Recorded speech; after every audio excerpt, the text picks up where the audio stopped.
we'll call this meeting to what? Public hearing. Public hearing, sorry.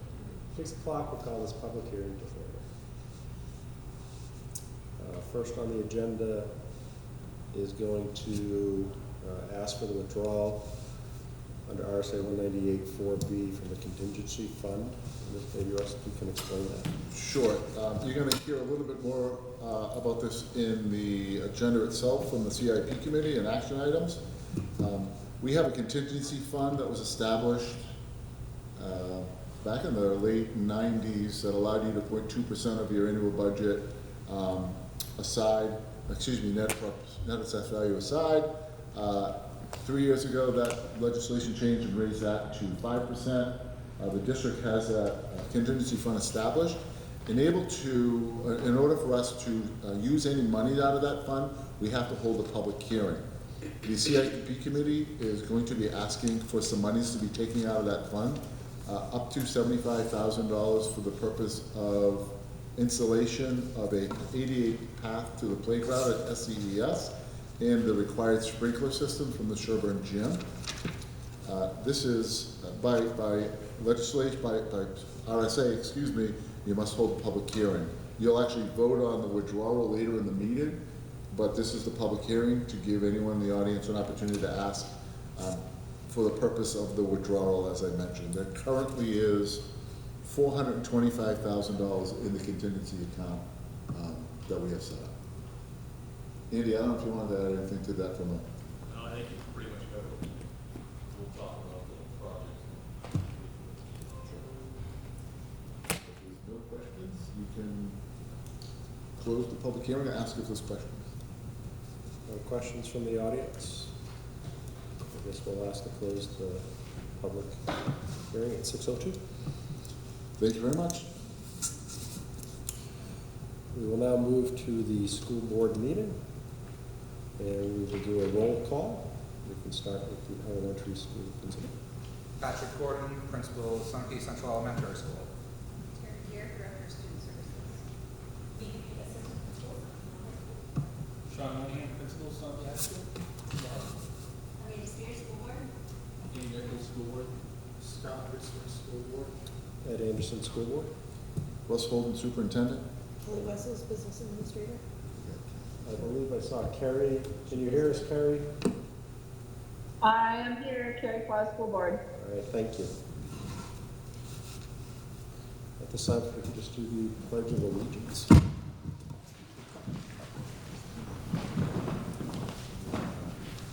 All right. Still alive. That's really remember this.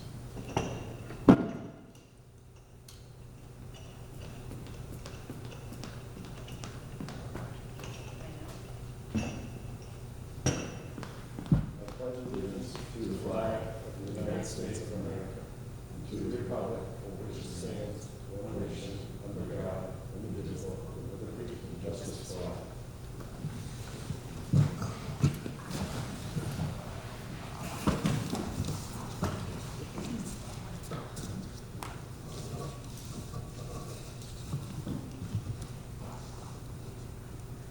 I'm going to ask for a motion to approve the minutes of May 3rd, 2023 school board meeting. I'll make a motion to approve the minutes from the last school board meeting, May 3rd, 2023. I'll second it. Any comments or concerns? Hearing none, all those in favor? Aye. Anybody opposed? Aye. Next, ask for a motion to approve the minutes of May 3rd, 2023 non-public meeting. Make a motion to approve the minutes of May 3rd, 2023 non-public meeting. Thank you for a second. I can second. Any comments or concerns? Hearing none, all those in favor? Aye. Aye. No opposed. We'll look for a motion to approve the minutes of May 22nd, 2023 special school board meeting.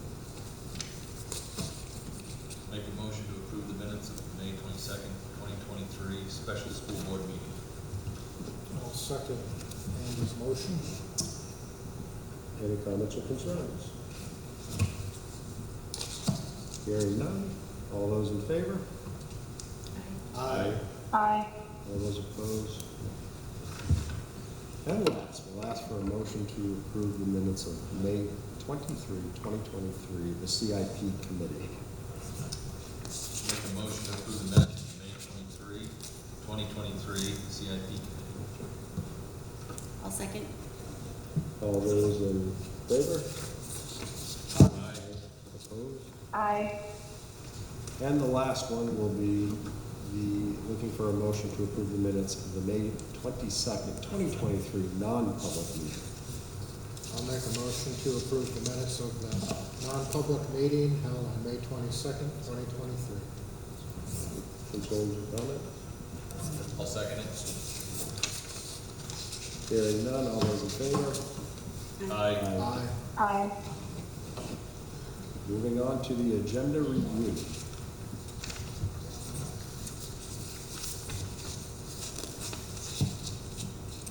Do you have anything? Nothing there. Anybody have anything to add? Nope. Nothing, we'll move forward for public forum. If anybody in the audience has anything they'd like to discuss, this is with accordance with policy DEDH. This would be your time to bring forward any questions. If you could just step up to the mic and say your name and your reason. Hi, Mary. Yep. Yeah. Yep. I'm Kelly Pickett, 55 Pennacook Path in Sunapee. I'm a parent of 2 children that are in Sunapee schools, one in preschool, one in first grade. As many of us know, there is a big need for an after-school program.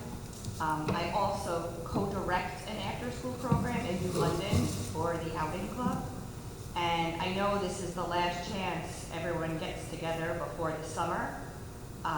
We would love to run a program here, and if you need to reach out with any questions before you close business for the summer, I'm here.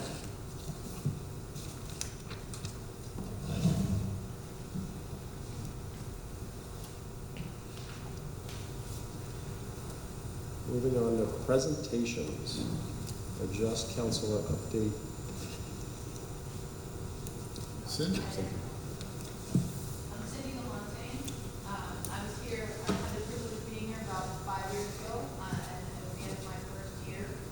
And this was a brand new position when I started. So I know this is a presentation. I feel like this would be more like a conversation because I wasn't exactly sure what the board was looking for. But I'm happy to reflect on the last 5 years to kind of talk about how the things have changed from when I first started. I'm not sure. Oh, the mic right behind you. What, you can use that one if you want, or that one. He wants to make sure we capture your voice. Love this. I'm a behind the scenes girl. Can you hear me? Okay. So, I think I wanted to have kind of a conversation just to summarize the changes that I've seen, the role that I've played, and leave it for question and answer because I wasn't exactly sure what the board was hoping to hear about. I think it's just a reflection on the last 5 years. I feel really privileged to have had the chance to help to start this position, to have some roots in the ground and ready to just have it expand a little bit next year. It's been an interesting 5 years when you throw in COVID and some of the things that our community has gone through. We've gone through a couple of big crisis situations in our community, and we've had COVID, and we've had changes in leadership, so it's been an interesting 5 years. I feel like we're in a really nice position to continue the work that I was lucky enough to start. I think when I first spoke 5 years ago at the end of the year, the number of students, the first year data was that there was about 47 students who had been referred, ranging from a single contact to some students who required a little bit of a higher level of care, kind of multiple times a week, case management type things with parents, because when parents do better, children do better.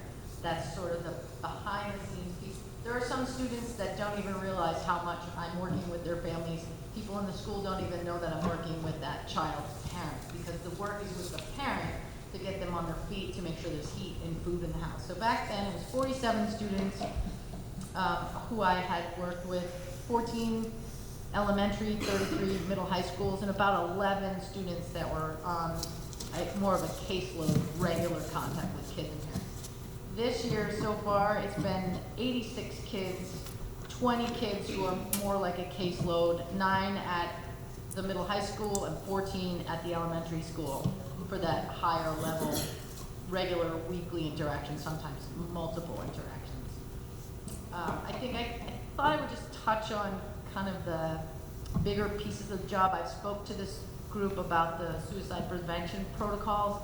I think we know mental health is changing. It's been a difficult time for kids I think there's a lot of reasons. We can look at a lot of different factors about why children's mental health is struggling right now currently, and we're not any different. We've had a number of risk assessments over the years, the last 3 years. So in 2021, we did about 18 risk assessments.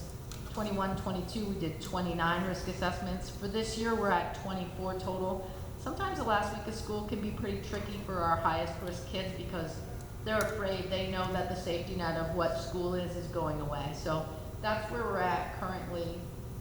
I currently see about 10 middle high school students on a regular basis, either weekly or every other week, and about 9 at the elementary school. And that's kind of a placeholder as I provide some temporary counseling. It's a placeholder. The waits for mental health care are about 6 to 9 months right now. And some of our kids can't wait.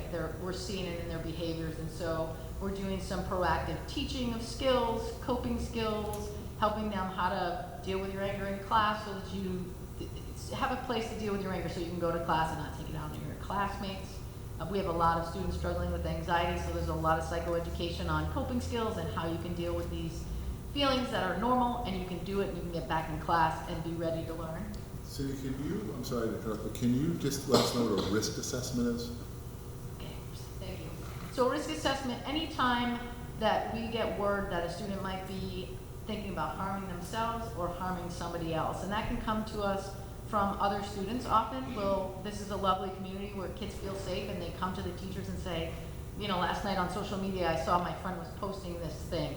So that would get forwarded to Dr. Murray and myself, and we sit down with every child. Even if it's a comment, we find that the research tells us that when a child is even making flip comments like, oh, I don't want to do this math test, I might as well just kill myself. Like, sorry for the strong language, but this is what it is, right? A kid says this, then we start talking to them. Sometimes the kids say, I'm just stressed about math, and then we have a teaching moment around, here's another way you can talk about that.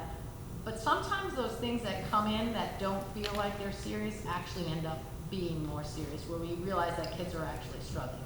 So we do the risk assessment. We use an evidence-based tool that helps us decide what we do next, ranging from just calling the parents to say, this happened, we talked to your child, we don't think there's a risk, all the way up to, this happened, we need you to come in today, we need your child to be seen by an emergency mental health clinician. And we do have students who have been hospitalized as a result of that. Anybody have questions about what I've talked about so far?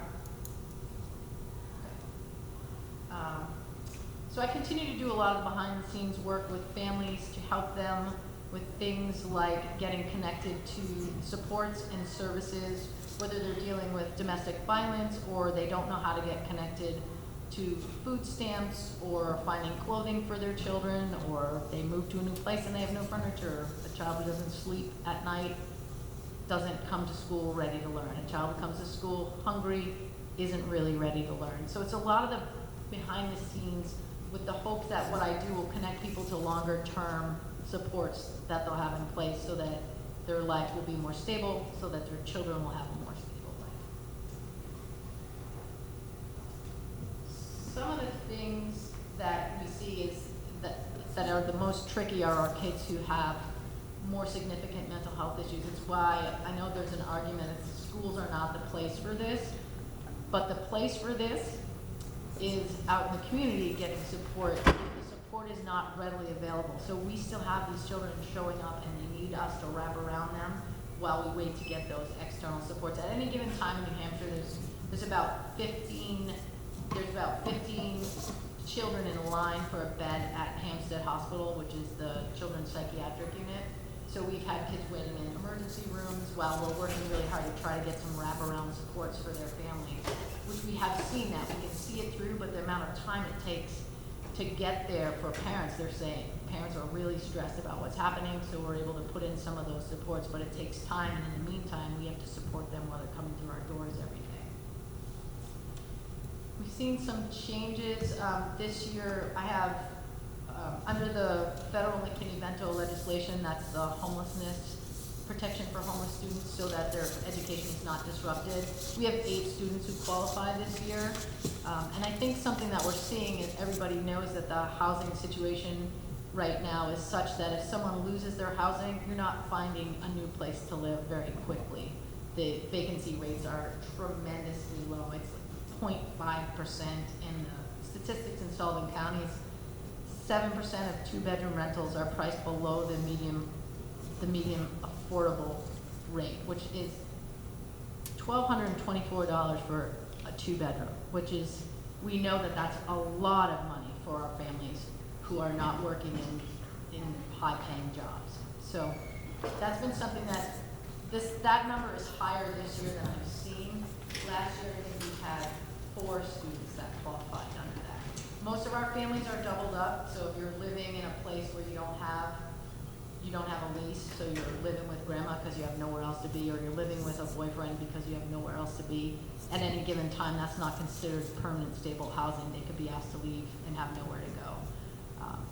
So I've kind of touched on a few things. I'm not really sure exactly what the board was hoping to hear. I feel really grateful to have started the foundation. I think next year there's going to be more time available. I think some of the growth areas we had started before COVID, including parents into some educational nights on topics like anxiety management or managing social media time.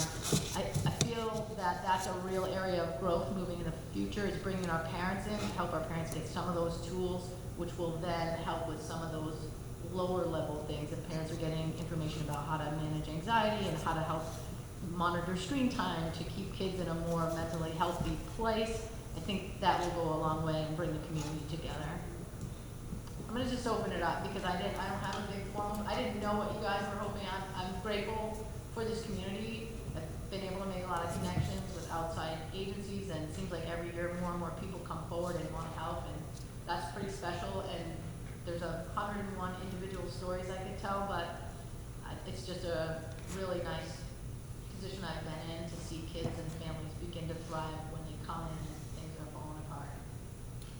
Do you feel that you're getting the adequate needs from the school district, or for lack of better terms, something that we control as a board is the budget cycle and stuff? Is there stuff that you feel that could better help the jobs that you're doing, or do you feel that you're adequately funded to move forward? Because this is a very serious issue, not only here, but around the United States. And are we doing enough to help you do the job that you need to do? Sure. I personally have felt very supportive. I'm really happy to hear that I know there's a conversation at some point about other positions, and I think that's going to be tremendously helpful. It will allow a person to be more focused. However it's divided, I think there's more time that's needed. For example, if I'm scheduled to meet with my 6 kids I usually see, but then I'm pulled to do a risk assessment, that can sometimes take up to 4 hours because we're waiting with a student, we're doing the assessment. If the student needs to be seen and their parents have to come to get them, they can't be unsupervised while we're with them. So the idea of another person being able to work in tandem, I think, is a really good idea, because I think we'll be able to do more of the proactive things that maybe I haven't been able to do as often in some of the evening proactive planning. So I think to answer your question, I'm pleased that there's going to be more resources, but I've also felt that as we figure this role out, I have felt supported. Besides staffing, what do you see as the biggest challenge moving forward as you move on? And by the way, we really appreciate and are grateful for all of your good work over the last 5 years. Thank you. Thank you. What I see as a challenge is I think public schools we're being asked to do more and more and more, and whether or not it's the school's role, the children are arriving. They're arriving hungry, they're arriving tired, parents maybe are incarcerated, and it's everywhere, it's here, we have domestic violence, we have incarcerated parents, we have homeless families on a smaller scale, but it's here. I think that's the biggest challenge, is I don't know that that landscape is changing. I think that schools are beginning to integrate services to help families and children so they can thrive. But I don't see it changing. Statewide, there are more and more social work positions or SEL interventionists being added to schools. They'll start with one, and then oftentimes schools are now having one in each building, and then more counseling resources. Some schools are working with mental health agencies who come in and provide counseling on a very regular basis, because kids can't get into counseling. 6 to 9 months is a long time for a young person if they're struggling with their mental health and have to wait 6 to 9 months to be seen. 6 to 9 months in the life of a young person can be a whole different scenario when that time goes by without help. So, The net outside of the public schools is just not there, and this is where they spend their time, and for us to give them the adequate public education, which, you know, we're commissioned to do, that's what has to happen, I guess. Is there any type of buddy program or mentor program or stuff for kids that may just be lost and not have somebody in their, you know, age group to talk to, or if they have somebody they can look up to that's not necessarily an authority figure or anything like that? there are some programs, the wait for those programs is often long. There's a newer one I just referred to, and I have not heard if the child's been matched yet. I think those programs are great, and again, I think with more social capital, more time, I think there's some opportunities just in this community where something smaller could be created. We do it pretty well with some of the high school kids, with the younger kids, but I do think that older, caring adult in the community could help a lot of kids and just keep them on a path and give them something to look forward to. But again, those programs take a lot of time to set up and to vet people who want to do it and make sure kids are safe and do the matching. But they're wonderful programs. The unfortunate thing is, again, there's so many kids who need the help right now. So in your 5 years, what kind of workload increase have you seen? Well, I think that the numbers are higher. So I'm around 86 kids, and that's sometimes one and done, and sometimes that's a period of a couple months deeply involved. I also think there's something, when you're in this kind of position, we have some families that it takes a while to build a connection, but then when they realize there's a helper who will help me with this, they're more likely to reach out. So it's that if you build it, they will come. So I think not just families, but different staff members are now aware of some of the things they can help with. They'll say, hey, this student said he doesn't have a bed, can you help with this? He didn't sleep last night. And then, you know, sometimes I reach out and families say, yes, please, and other times they say, no thanks. But I think I get more referrals because people know there's a place to reach out for the help. I think the increase in our risk assessments, those types of situations, or situations that are DCYF involved or with domestic violence, they're just time intensive to do the work well. You've got to build the relationships. Sometimes as a school district, we have to do things that are hard, and we still have to maintain a relationship with a family, and that takes some time. So I think, having been here 5 years, some of the families that I work with have been here that long, and so the work grows each year. And other families, the work lessens because they're doing really well, and that's the best part of the job. That's really the best part of the job. When kids and families start to thrive because they realize they have the supports in place, that's really the best. Thank you for your 5 years. Thank you. And Cindy, can you speak to how do the students know if they need to talk to you or who they should go to? How do you guys figure that out within the building? So if I'm a junior here at Sunapee Middle High School, how do I know which person to go to with whatever issue I might be having? So in my particular role, I usually either Mr. Moynihan or Mrs. Reed or Jackie Watkins or Miles Cooney will say, hey, I've got the student, they seem like they need a little more time, could you check in with them? So Dr. Murray and I had shared that. She's physically in the building, so I think students have access to just pop in, and that's not threatening if you're just popping in and kind of seeing who this adult is and are they someone I want to talk to or are they not. So for me, being in both buildings and at the SAU, most of my referrals came from the guidance department or the administration or through the special ed department as well.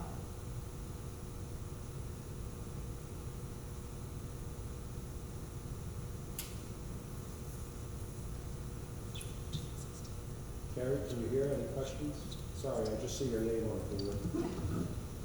Yeah, no, I think this has been really helpful. I was particularly just interested in hearing how the position has evolved, what you've learned, and if there was any recommendations in particular that you have for, you know, whoever comes in to fulfill this role next year.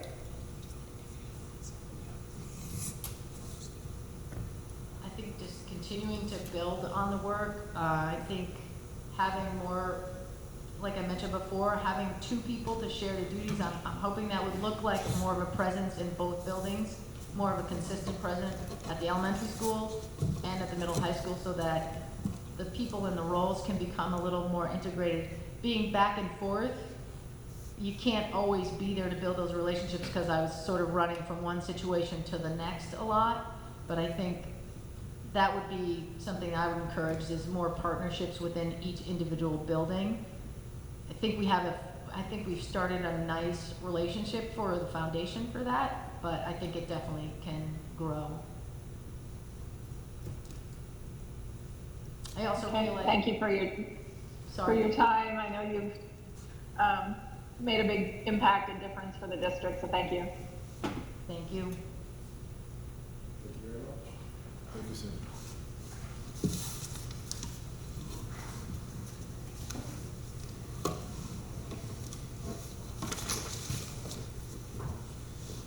Moving on for school updates, looking at the SCES.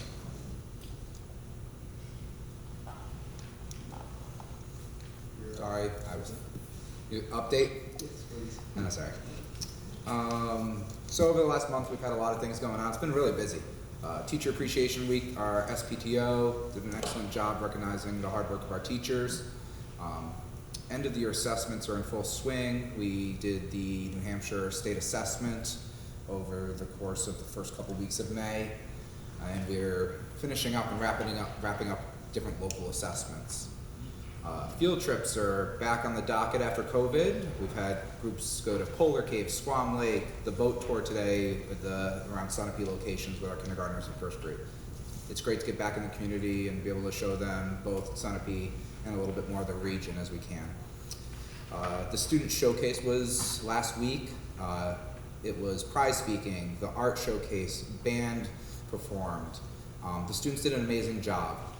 At about midway point of the school year, we started the band program. 14 kids started with it, and I am very happy to say that we had 10 stick through it through the end of the year. That's a really, my understanding as I talked to a couple of principals around the area, it's a really high stick with it rate.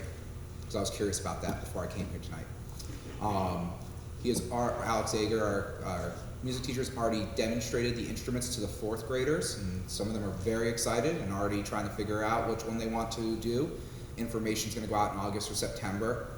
And there's also plans for a 4th and 5th grade course to get going very early in the school year as well.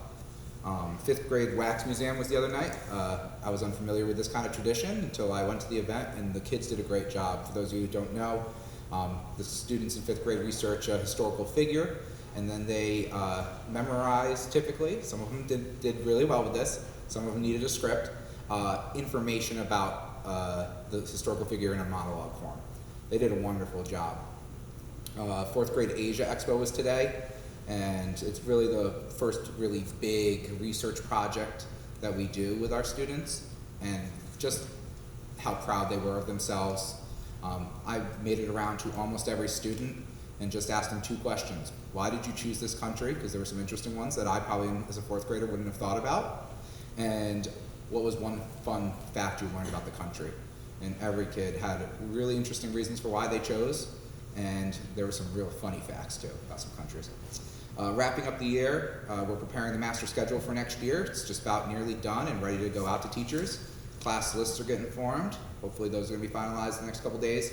And we're working in actually tomorrow, to identify students who need immediate supports right at the beginning of next year, so we can get going right away. Lots going on. It's busy. Moving on to SMHS. Fortunately, things are slow here in high school. A lot of things going on, kind of similar to Mr. Gordon. We had our spring band and chorus concert here, really well attended. They did a nice job, so it was nice to see. We did the trip to Gettysburg, so we got back relatively recently. We successfully got them all back. So that was positive. We had great weather when we were there. Academic awards last night. We had Project Sunapee come in, providing volunteers for economic advice sessions. We had the high school field day last week. I'm embarrassed to tell you the senior faculty softball game. I don't know who won. I'm usually out there, but it's pretty busy, so I got out there for a couple minutes. But I have no idea who won the game. We had a 6th grade parent information night. We had the 5th graders up here this week chatting with the 6th graders. We have class day tomorrow. We have graduation Friday. Graduation will be in the shirt. We made that call today. It's raining in the forecast for Friday. And we'll have middle school field day on Monday and the last day of school on Wednesday. So it's just go, go, go right now. Kids have been really good. It's been I'm gonna see seniors. They've had a really good run at it, and high school's been really, really strong as well. So it's gonna be good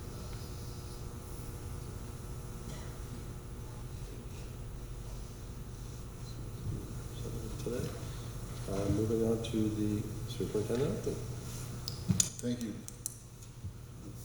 As people heard, certainly things are busy towards the end of the year. A couple things that I want to highlight in regards, and that really connect back to our strategic plan that we just passed last month, specifically in the area of facilities and safety.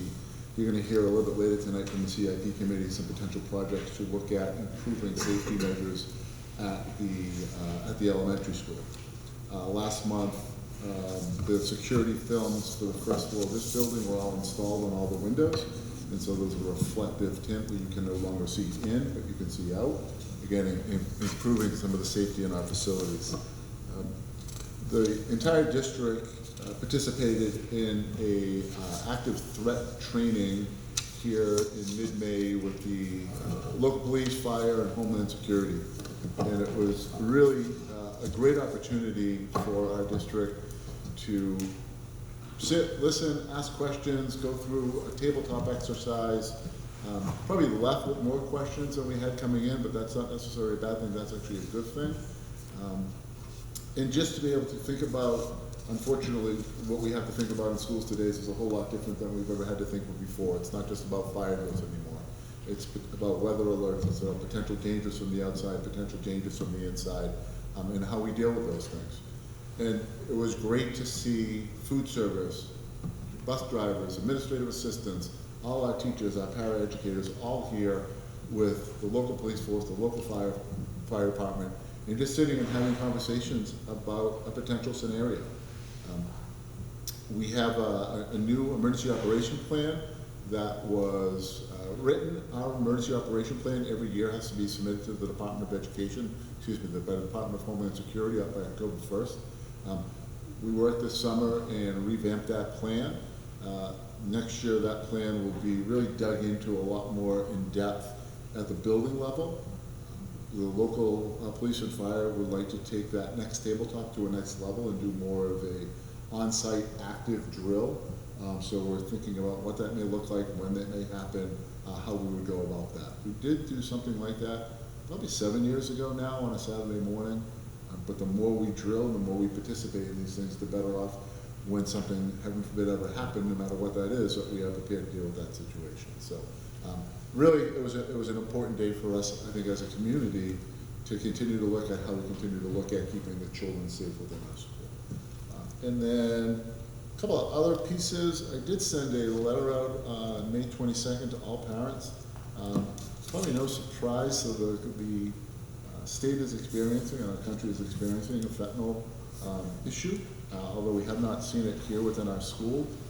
The state of New Hampshire has picked up with the governor a no safe experience, and it's really just trying to educate folks about fentanyl across our state. And it's not particular towards high school students, it's towards everyone. Unfortunately, fentanyl is in a lot more things than we're aware it's in, and made to look like things that it's not. And it really comes down to potentially the tiniest amount of fentanyl and what that can do to a child, to an adult. And hopefully folks that had a chance to read that letter, there's some great resources there. It's not meant to scare you in any way, shape, or form, but it's certainly meant to inform, so that you are aware of potentially might be in your community. And I know that I'm sure you've had plenty of stories you could share with us, but if you haven't seen it, I direct you to online, and you can find that letter. Again, it was sent out to parents in May. And other than that, we're going to talk about some hiring. We feel really good with where we are with staff right now. Hate to see some of the people that we've had go. They've done some tremendous things for us. Just their John used this word last night, their ships, their leadership, their mentorship, the things that they have continued to provide to this district. And we were able to say goodbye to some of those. We wish them well. Some of them aren't going very far. They're going to continue to work with us in a much more different, smaller capacity. But we feel like we've gotten some really great people coming on board to continue to pick up the work, whether that's in special ed, that's with Cindy, that's either as a paraeducator, as a new teacher coming on board, and pick it up and continue to move our district forward. So we're excited about those opportunities that come with our new people. Excellent. Anybody have any school board topics? Let's jump to that. One thing that is kind of jumping out here is I know during the public hearing, Russ, we had somebody speak about after-school programs. We're in a tough situation right now, being our last meeting before we move forward. For me, I've been fortunate enough that my children all play sports, all three, so that's kind of been very helpful as a parent. Has there ever been anything done at Sunapee that you're aware of in the past? Sure, it's a great question. Thank you, because I wanted to reference the question that was asked. So, pre-COVID, I believe, into COVID, maybe for the first year, maybe not, we had the YMCA program in the district for, I don't know, 20 plus years, I'm going to say. They ran an after-school program. They did, I think, a really nice job with that. They used the elementary school.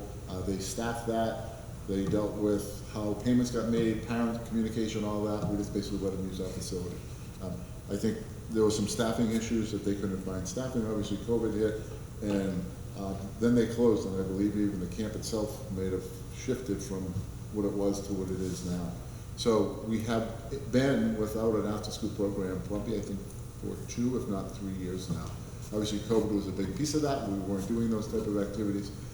I know that we've had a proposal, and part of the proposal last year was we were thinking that the town, in looking at building a rec department and hiring a full-time director, would have taken that on. And they had talked about, and I've had conversations with the town manager about that'd be something they were certainly going to be interested in running potential an after-school program. That transpired forward up to this year. Again, happened in March. Unfortunately, they didn't get the full-time director. And we're still stuck in that spot of we don't have a program. There certainly has been an offer, and I appreciate Kelly's offer. We haven't really had the time to dig into this, waiting for the town's involvement there. So we don't run the program. It's not our program. We obviously think it would be best run through the town, but at the same time, if there's a need there, we need to figure out truly if that need, where that need can be met. Is it at our school? Is there someplace different in the town that it can be met? I know the library offers some after-school activities. Is the rec department willing to maybe look at some other process in which they can pick kids up at a 3 o'clock hour to 5:30 hour? So we just haven't moved on it. It's not because we don't appreciate or value what's been offered to us. We haven't had the opportunity to really move forward on it with everything else that's been going on. And not that I don't think that there is a need, but we haven't had a whole lot of people saying you need to either. And not that I'm looking for that, but it also hasn't been something that's blown up, that if we don't have it, you know, kids are leaving the school, or they can't participate in sport programs, or they can't go to, you know, chess club and those things like that. And we do offer, obviously, a number of after-school activities in both buildings. Certainly not, wouldn't be to the degree that an after-school program would be run, again, outside of the Sunapee School District, but just using that facility.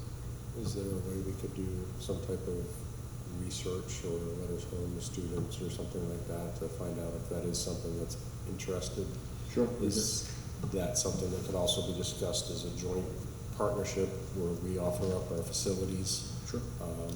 I know the town is getting, voting for a rec department. It seems like it's getting a little bit of feet, but it's not quite get there yet, and I didn't know if a partnership with the school where monies could be joined in as a group, school and town, might help push it to that level, or we may get a clear answer one more time around that community says no, and then that's easier for us to understand. Yeah, sure, we can certainly ask our parents what that need is, and if there was something, would they participate. And again, I've had the conversation with the town administrator. I think she's very in favor of that and what it looks like. I believe they've even had it sort of sketched out. And our contribution to that from the financial side was, here's our building. Right? And any resources that we have within our building, you're welcome to continue to use. Sure.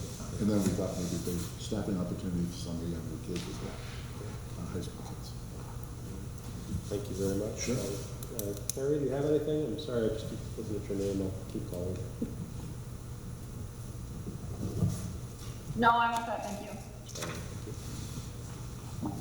Moving on to action items. Looking to accept Sunapee Teacher Association resignations.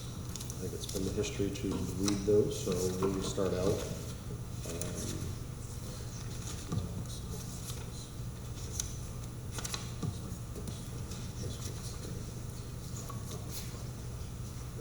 We'll start out with dear Mr. Holden, after much consideration, I am writing to resign from my position as special educator at Sunapee Century Elementary School upon completion of the 2022-2023 school year.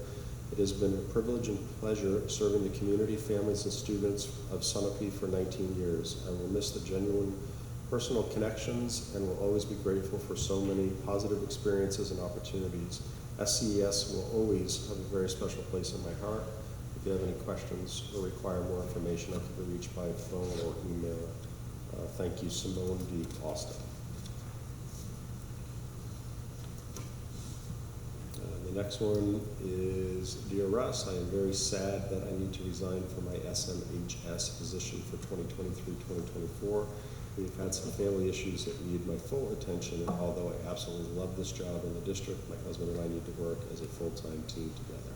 I hope that you and the board will continue to support a full-time school nurse as both the SMHS and SCES. During my time here in Sunapee, I believe that I've proven that the nurse is an integral part of the staff, faculty, support staff, and now Kathy Butcher is providing excellent services at SCES. We have worked as a dynamic duo team by meeting and communicating to solve some issues that have arisen. Students as well as their families have been supported by both of the nurses employed here by using their experience, their communication and networking skills, and humor often, to resolve some difficult events and being supported by you and the administrators at our school. Please know that this has been a very difficult decision for me, as I do love this job. It has been a privilege to work here. Staff is wonderful and students are well energized. Parents have also been so very supportive and kind. I hope that I would be considered as a substitute nurse when there is a need. Thank you for giving me your support, guidance, care. Candace Garden. Sincerely. And the last one before me is Superintendent Holden. Being a special education teacher in the Sunapee School District for the last 23 years has been more than just a job for me. The knowledge that I have been able to make a positive impact on student lives and contribute to their growth and development from preschoolers to seniors has been a source of great pride and fulfillment. I'm writing to you to tender my resignation from my position as special education teacher at the Sunapee School District. Effective the last day of my current contract, it is time for me to embark on a new chapter in my life, one that allows me to explore new opportunities. Stephanie Huber. Who's the one that- do you have that one ready to read? Thanks, Laura.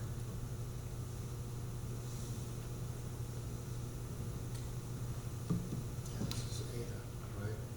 You don't want to do that because you don't have to accept it. Oh, we don't, oh, Yeah. All right. I guess it's just the three that is before me. Yep. Moving on to approve proposed special education teacher. Yes, if you'd like to talk to us about that. Did you, I'm sorry, did you take a motion? Oh, I'm sorry. You just have to accept them because they are under the teacher. Looking for a motion to accept the Sunapee resignations that I spoke. I'll make a motion to accept the Sunapee Teacher Association resignations. I'll second.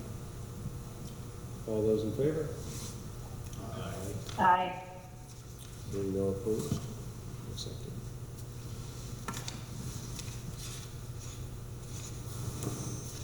Looking for a motion to approve the proposed special education teacher.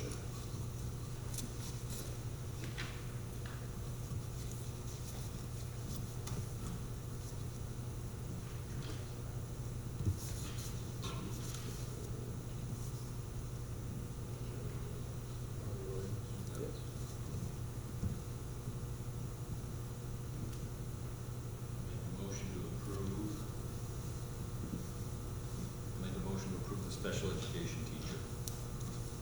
I'll second Aaron's motion.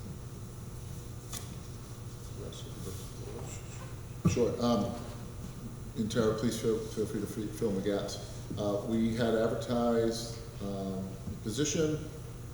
That we had, I believe, 6 or 9 applicants, Tara? Yeah.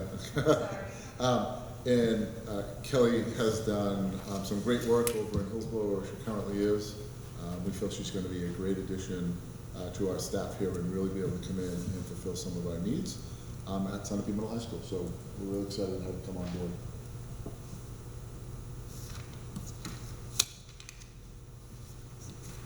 No comments or concerns? All those in favor say aye. Aye. Aye. Seeing none opposed? Looking for a motion to approve the superintendent to hire certified teachers over the summer. I'll make a motion to allow the superintendent to hire certified teachers over the summer. I'll second. So this is just a pretty standard practice, given we may not be meeting in July as we haven't in the past. With the resignation you just read, that so 2 of those came in this week. The nurse, unfortunately, we are in the process of finding that position. And so I need to just have the ability to hire, and then when we come back in our meeting in August, I will let you know the folks who we hired, and you'll just approve them at that meeting to sort of just put that on. It allows us to make sure we get people in the place when we start school. Rex, can you confirm how many positions we're hiring for over the summer? Currently, right now, we are hiring, we have an open nurse's position.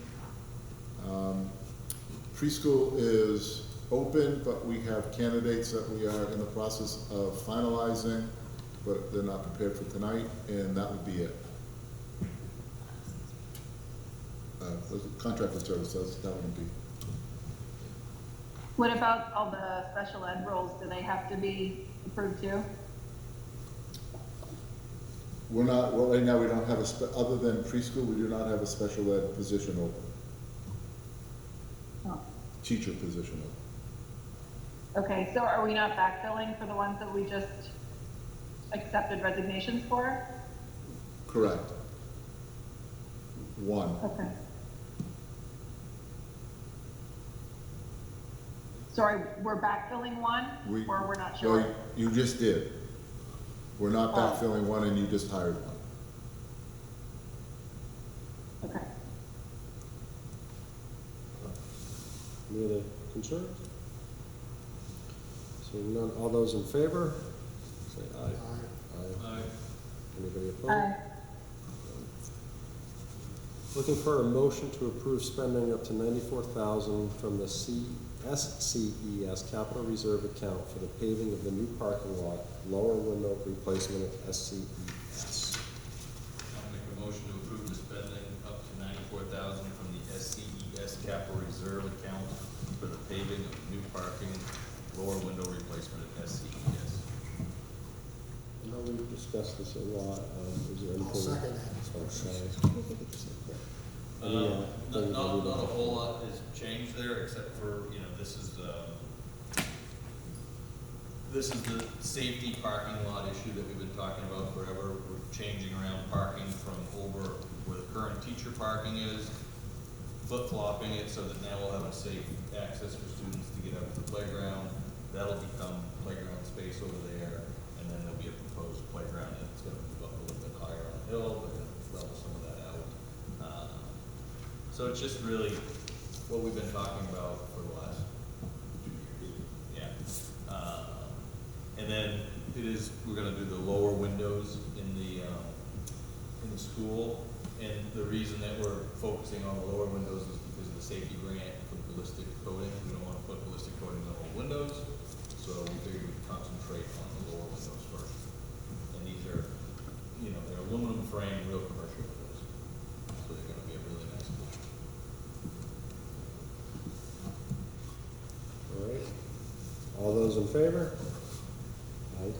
Aye. Aye. Seeing no opposed, approved. Looking for a motion to approve spending up to $10,000 from the Sunapee Grounds Capital Reserve account for the installation of the preschool playground and leveling of the upper future playground space. I'll make a motion to approve spending up to $10,000 from the Sunapee Grounds Capital Reserve account for installing of the preschool playground and leveling of upper future playground space. I'll second. That's the fund that we just voted on in March, right? That's the, Yes, that is the new capital reserve that you created in March. And so this is, because of our paving project, we're moving playground space around. So pretty self-explanatory. What we have to do is flip-flop, because all the playground space that's currently on the left-hand side has to move somewhere. And, as you're in the school looking out. All those in favor say aye. aye. Aye. Anybody opposed? Seeing none, that's approved. Looking for a motion to approve spending up to $75,000 from the contingency fund to install an ADA accessible path to the playground at SCES, required sprinkler systems at the Sherburne Gym. I'll make a motion to approve spending up to $75,000 from the contingency fund to install ADA accessible path to the playground at SCES, required sprinkler system at the Sherburne Gym. Second Andy's motion. So basically, again, more playground money, and we have to, level out space to meet ADA requirements. And the Sherburne Gym sprinkler system, that's a requirement from the chief, the fire chief, because of the new biomass plant. He wants to make sure that that area is sprinkled and safe. So that's what their other thing has to do. No other questions or concerns? All those in favor say aye. Aye. Aye. Seeing no opposed, pass. Looking for a motion to approve the Croydon School of Record Agreement, July 2023 - June 2026.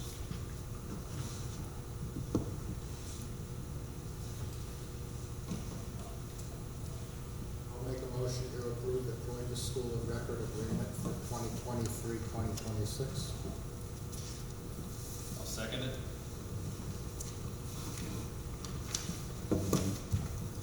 Russ and I sat down last week with the school board representative, as well as the superintendent of Croydon Schools.